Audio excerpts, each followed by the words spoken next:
Alright. Create, play, create, browse, profile, help, story, options, credits, quit. That should be a good enough sync, and that shouldn't be hard to pull off. Hello!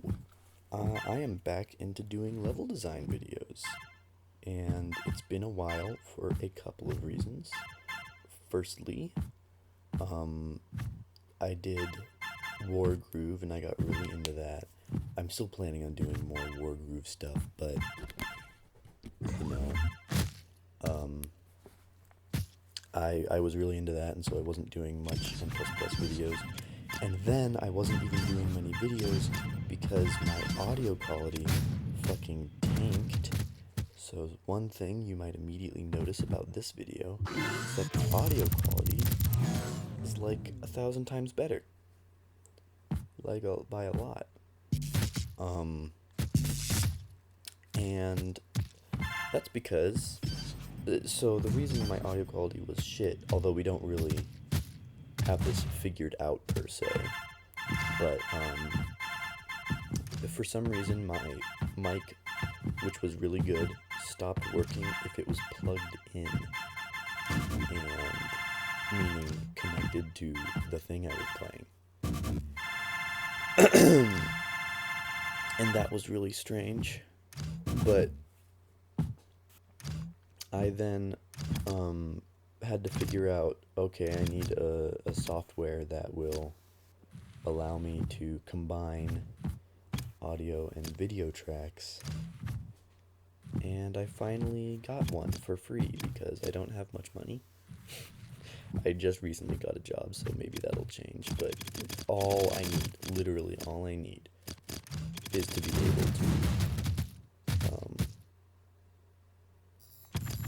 be able to mix audio and video into one thing.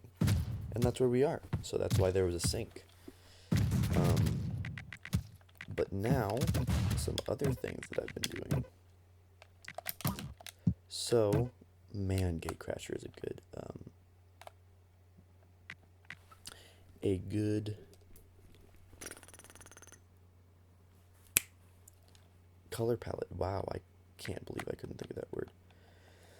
So, I think the last video, in fact, I should probably just check, but I wasn't making level design videos by the time I did Simpletons.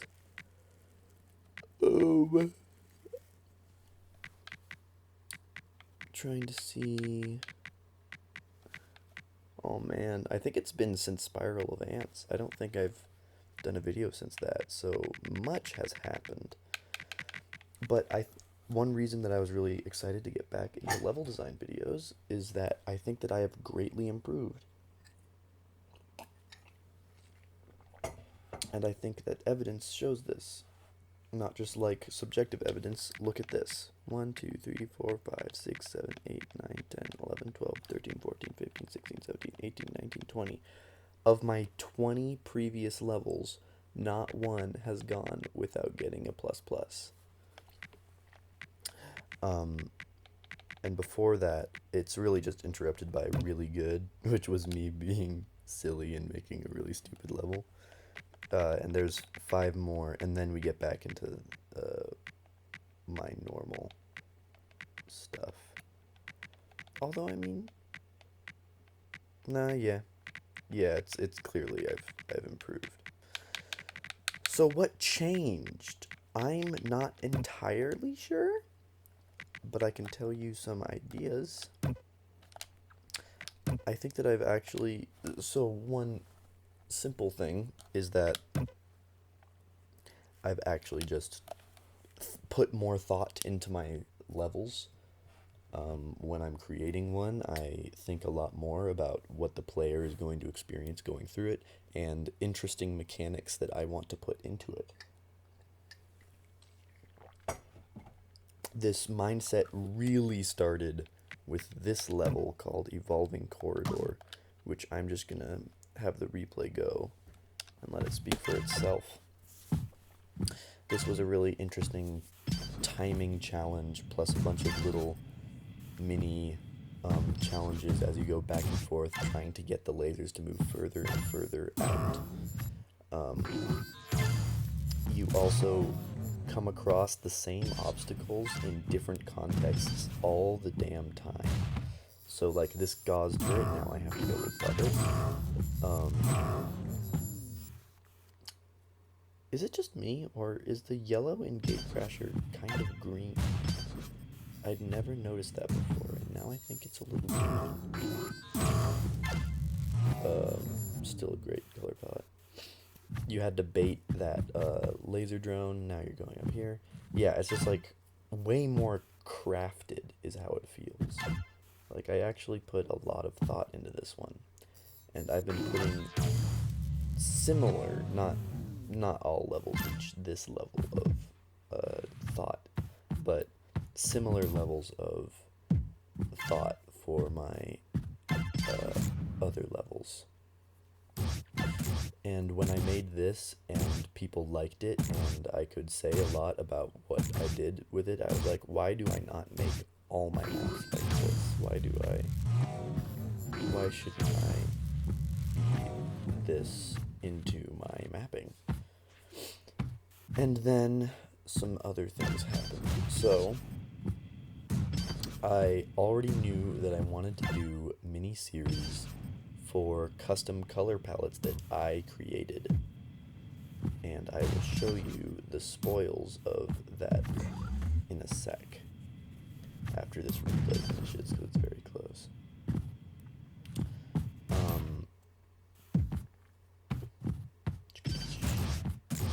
So I was like, man, I'm getting pretty good at making these. I made another level that people really liked called floor guard baiting, which actually highlights something. So you see evolving corridor, no mines, well, that you interact with, except in the.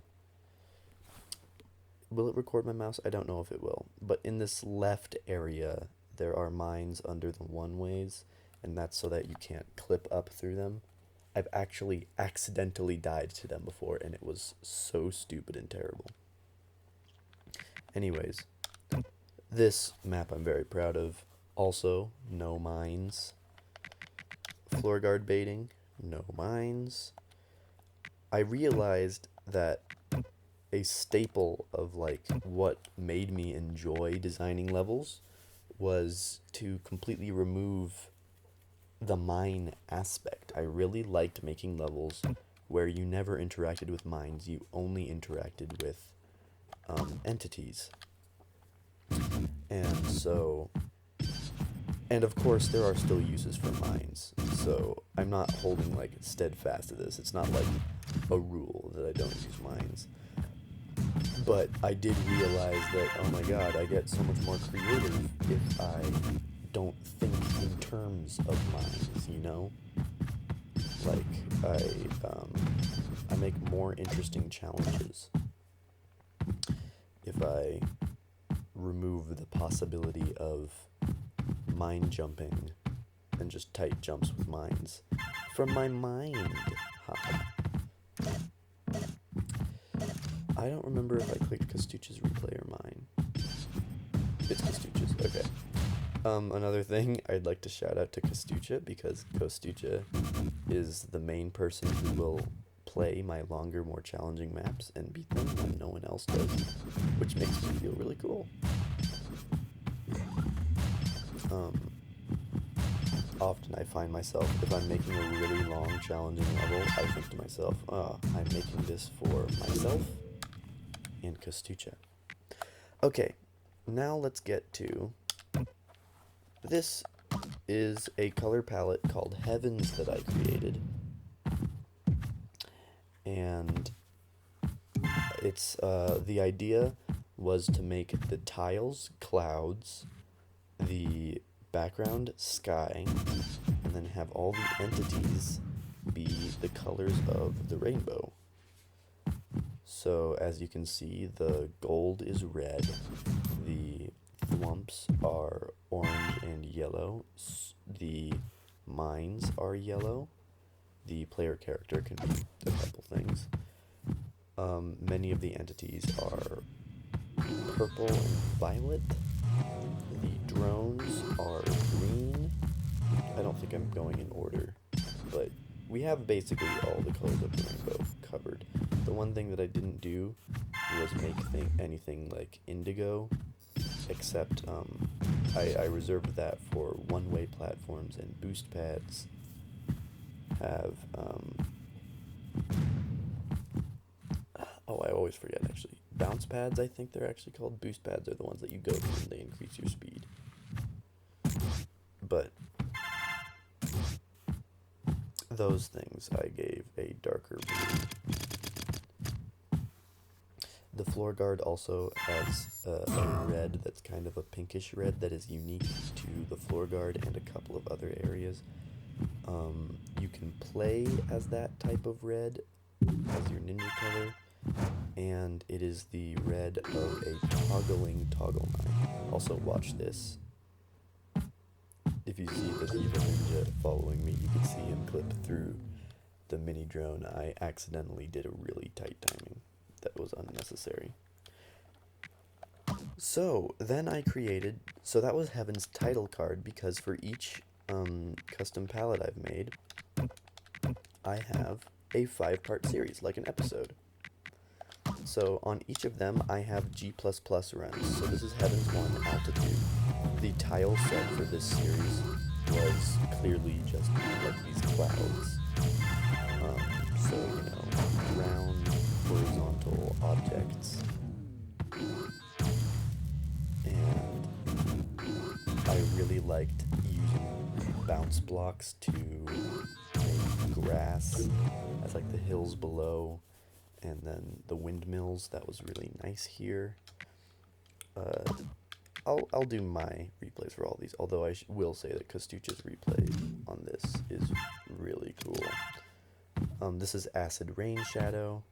I actually, fun fact, I put the not round divots, like the one I'm in right now, I put those in there because if I didn't have those, there was a way that you could just run to the door key, and it was too simple and not interesting. And so I wanted it to be impossible to do that. I made the mini drones only come down because I wanted it to have the feeling of rain. And I just thought, well, mini drones plus evil ninjas plus trying to get gold. A rain shadow is a real thing. That kind of, if you know the actual definition, it doesn't make much sense for the level, but, you know, it fit thematically. This is Rigid Rainbow, where I felt like I really used the color palette to its fullest. I made a sun, and I made a rainbow, and I think the rainbow looks really neat. It even looks neat in other color palettes, though in completely different ways, because this is the only one where it looks like well, you know, a rainbow.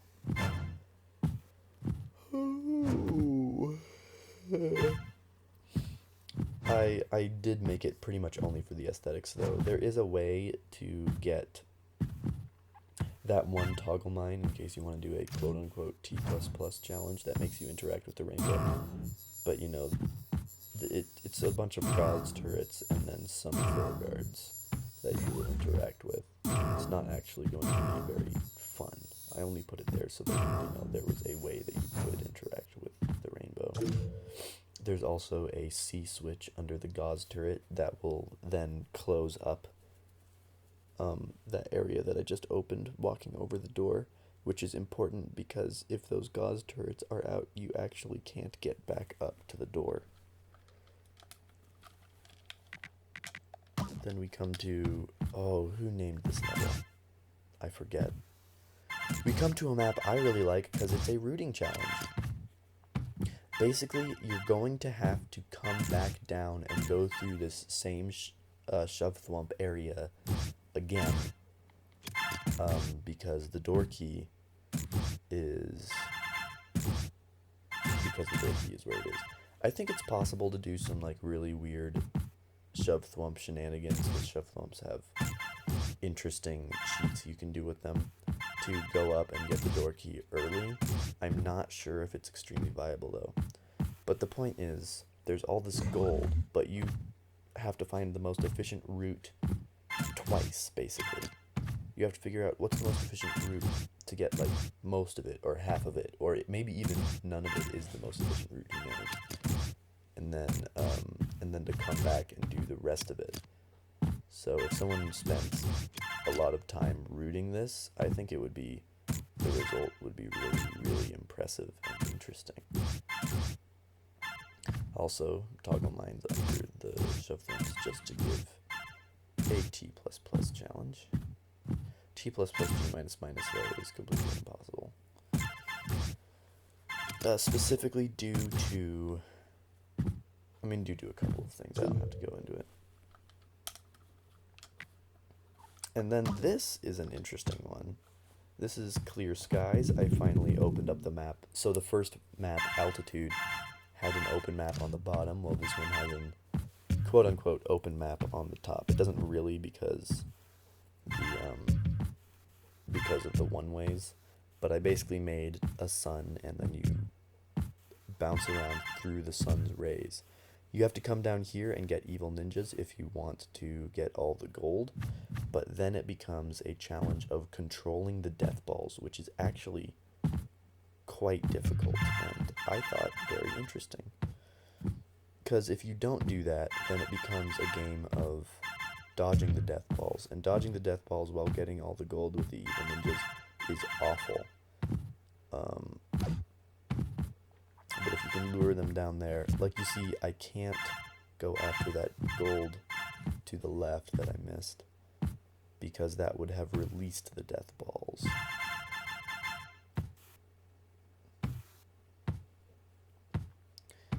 I really like this ending bit. I mean, it's not an ending bit because then I have to go back, but this bit near the door key where you have to figure out a way to get the door key and all the gold and then back up.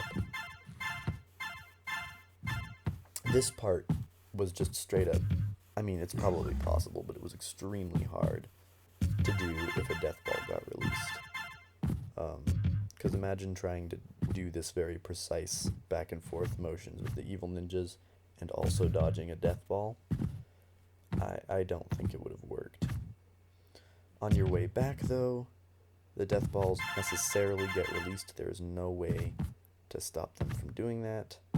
And so you have a tight death ball encounter right at the end and nowhere else in the level. And I thought that was fun.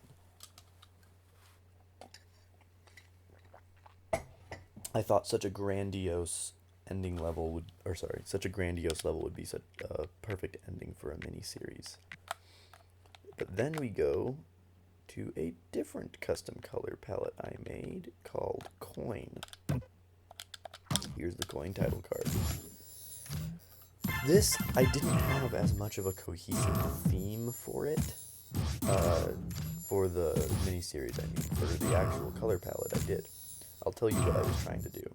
I was trying to have there be bronze. I called it copper at first, and then I realized copper would be more orange.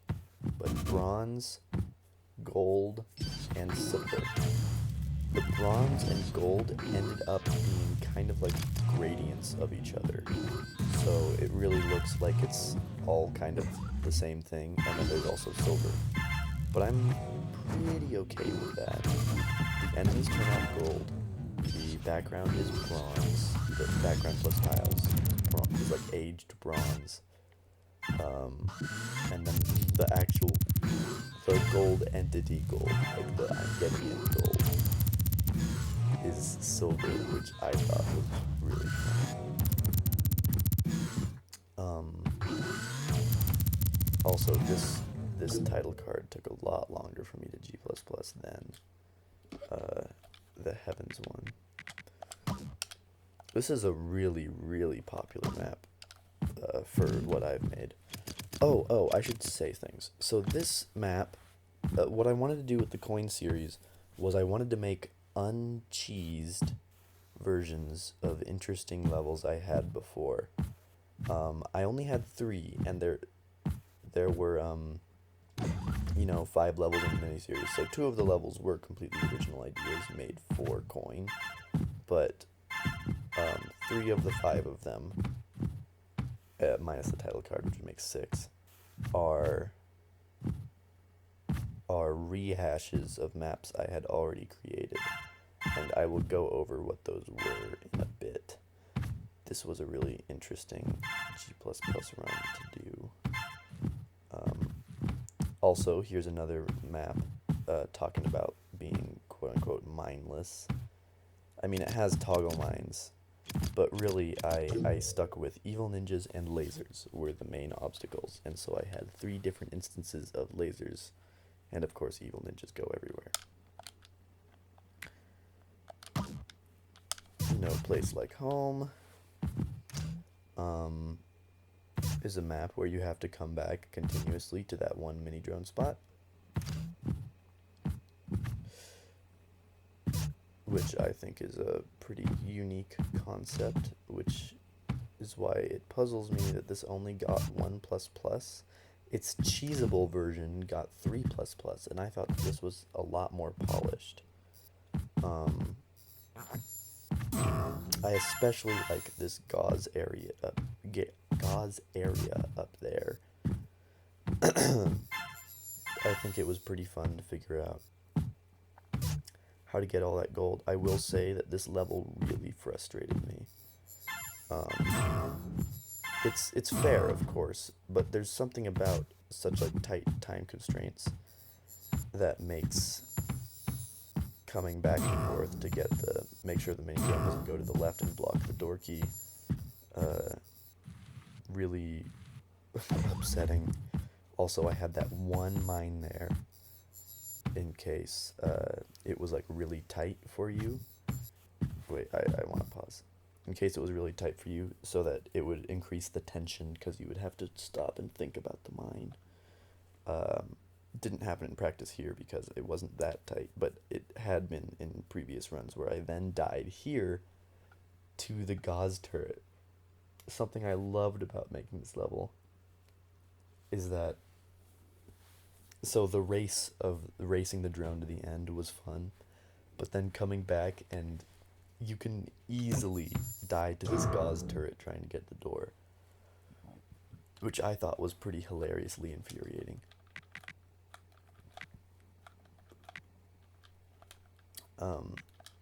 Coin 3, I'll yet again play mine.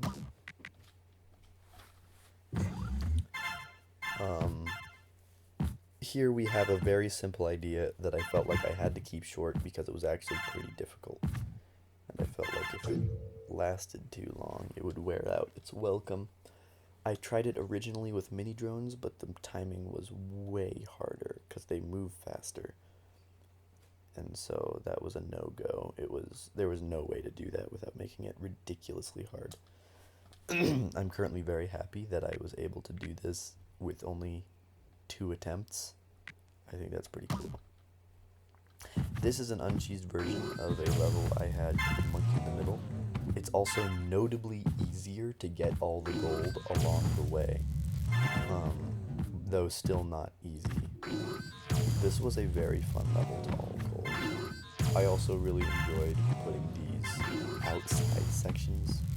So, if you don't understand the concept by looking at it, the idea is that anytime the laser drone is not firing at you, it is moving downwards, and anytime it is moving downwards, it is getting closer to the area where the door key is, and that'll make the end of the level impossible. So you have to speed run through these areas to make sure that it's shooting at you as often as possible. Which I, of course, in my replay that I felt good about getting all gold, did pretty well, but you can pretty easily fuck it up. So challenging, but not extremely hard.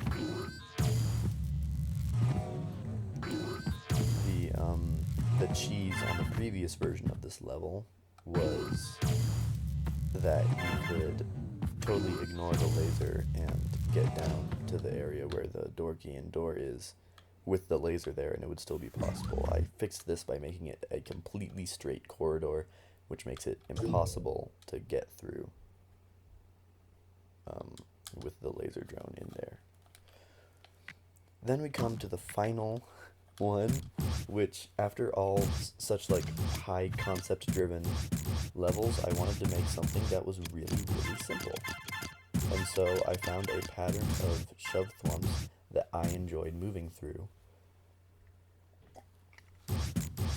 and just made a little level around it.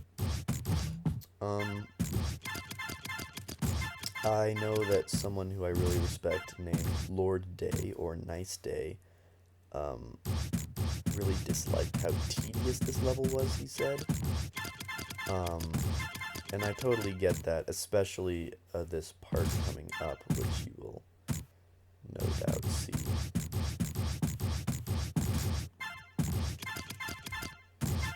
Ooh.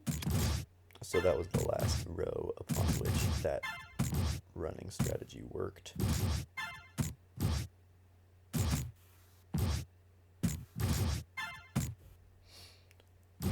And then I have to do this, which is the jump and fall strategy for the third to bottom row, the second to bottom row, but the last row is interesting, and that's where a lot of teasing comes in.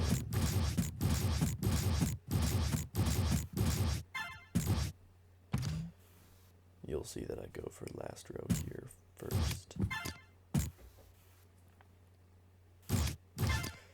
Yeah, this. So you have the possibility of missing the gold, which then makes it impossible to get the gold, or falling so far that when you jump back up, you hit the mine that you toggled, and then exploding. It's also pretty hard to get, yeah, that's the only one that you're allowed to miss by jumping over it, and you can still survive, so I was very lucky here that that's the only time I messed up, although I would have been luckier if I hadn't messed up at all, I guess. And now I'm just trying to beat the level for me.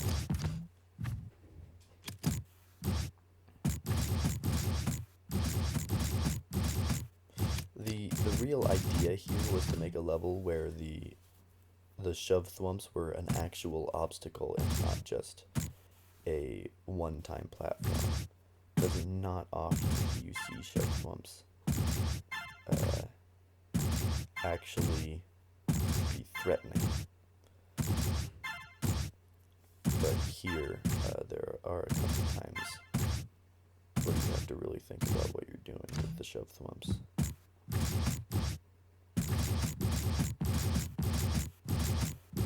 So now I'm going up to get the door key, and then coming back down, and you can see that I lost a lot of time. I'm certain that an actual high score on this level would not involve getting all the gold. I think there is a point at which the gold is diminishing returns. It was actually interesting, because I got a G++ run on this level that was worse than my normal run that I got on this level, and I always want my replay to be of G++, so I had to go through it again just to make sure that I got a better score, which my original score was 21 seconds, and then this was 26 seconds. So talking about the levels that I actually used, so you can see the idea of, I won't play the whole replay, going to the right, and then coming back here. That was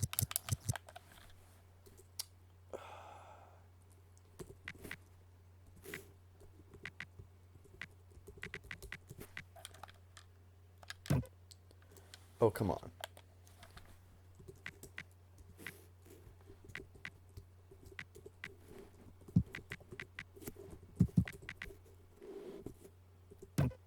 There we go. This level. Oh, come on, go away. Which had this cheese. Now the level plays pretty differently, but that's because I didn't want to literally make the same level again. I wanted to reuse ideas.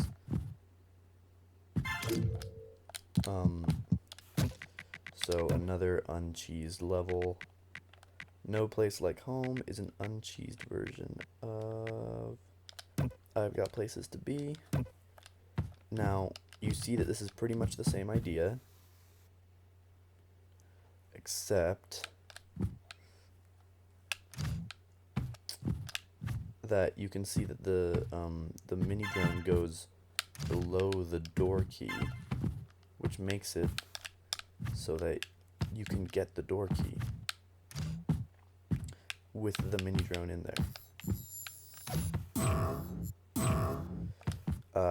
I don't know if I'll be able to pull it off, though. I'll try. Yeah, see?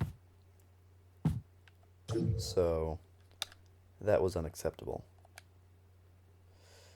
And so I made this where it really isn't possible. You can see that the door key is fully below the mini drone if it goes over there. I mean, I don't have to wait this whole time. Then the ape cage is a fixed version of this.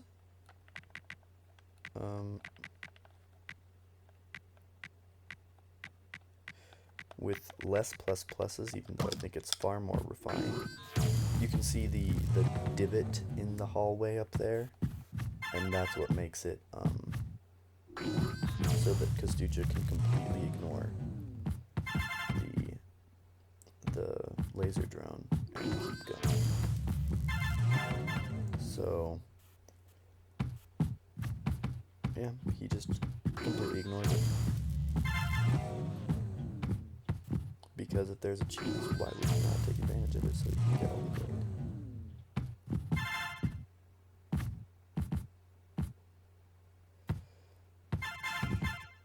I mean, yeah, you don't have to see it all. And those were the 3 levels that were uncheesed, and then this and this were original creations, completely original. Alright. I think that will about do it, except I want to show the other color palettes that I've made that I am going to make things for. This is one of my favorite levels to show color palettes off on, because this is Coin, and this is Heavens, and then way down here is Shapes, and here is Trans, and then we have Wilson's, all of which I really, really enjoy and really put a lot of thought into. So yeah. Also, you can see mindless level. Like, you don't interact with mine, it's completely mindless. Mindless, for the most part. I mean, those mines do present an obstacle so that you can't get into the... But you don't, like, have puzzles around going around them. And then this does have toggle mines.